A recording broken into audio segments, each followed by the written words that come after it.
No one understands the OG Kratos.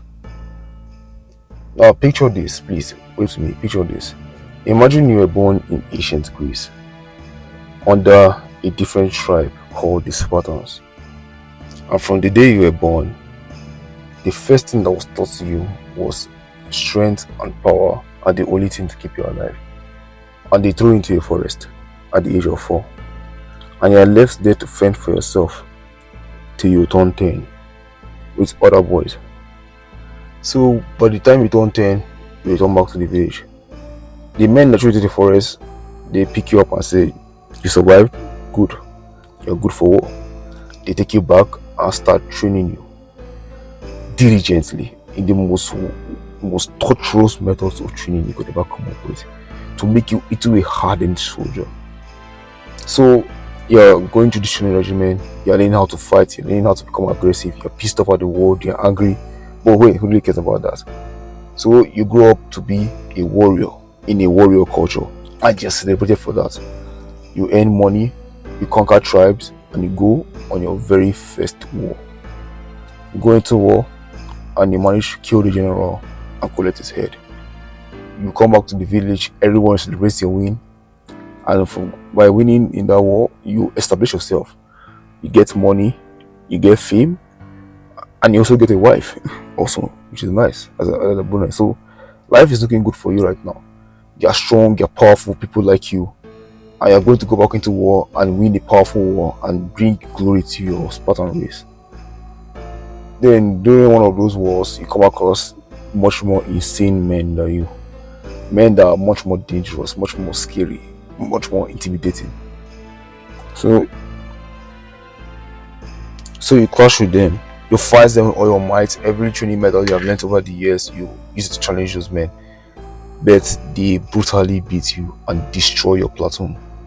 A platoon of dudes that you have managed to convince to go to help with you.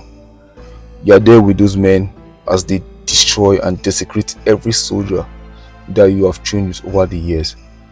And you're watching all these men die. And you know damn well that you're going to die here. There's no way out of this.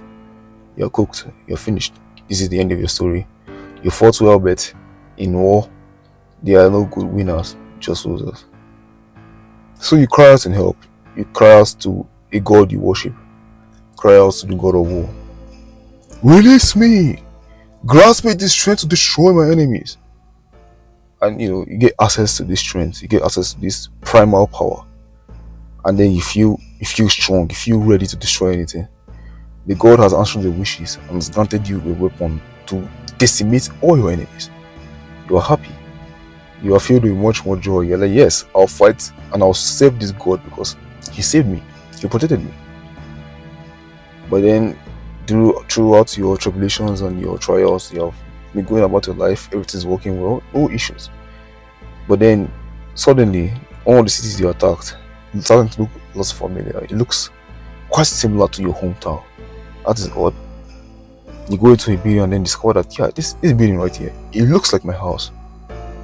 Then you just discover that the city you attacked was your own city. And you had just killed your wife and your daughter with your own hands. But for some reason, you didn't know about it. So now you're shocked, you're appalled, you're confused. Oh my god, how could I commit such a great sin? I have to die for this. Like, what have I done? Just to discover that the God that made you go through that, he blinded your eyes and caused you to kill your wife and your daughter just to make you into a stronger warrior, a better pawn for him. Genuinely, what would you do about that? Would you just calmly cry and then commit suicide? That is the coward's way out. So after discovering something like that and experiencing something that's devastating, your life has been shit up to a point. Then just for something that you worked hard for all your life to created life, you had a partner, just to watch them die, knowing fully well that what they saw was their husband, their father, coming up to them and brutally killing them. Could you imagine that? No one could live with that level of guilt. No one at all.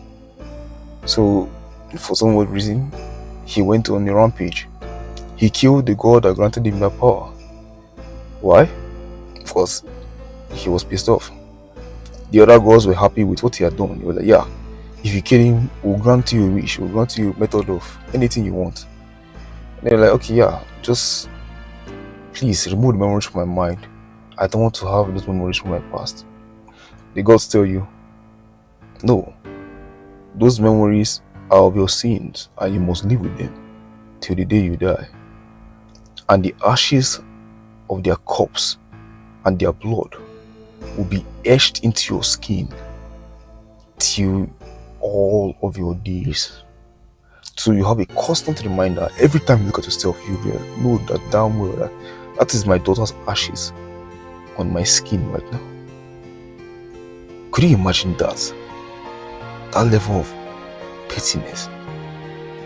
And you're just there stuck in this mind, you're like, oh yeah, well, I am probably stuck with nice minutes of me killing my daughter and my wife. Yes. What else can I do about that? Then you just then discover that you made it to a god. You have power now.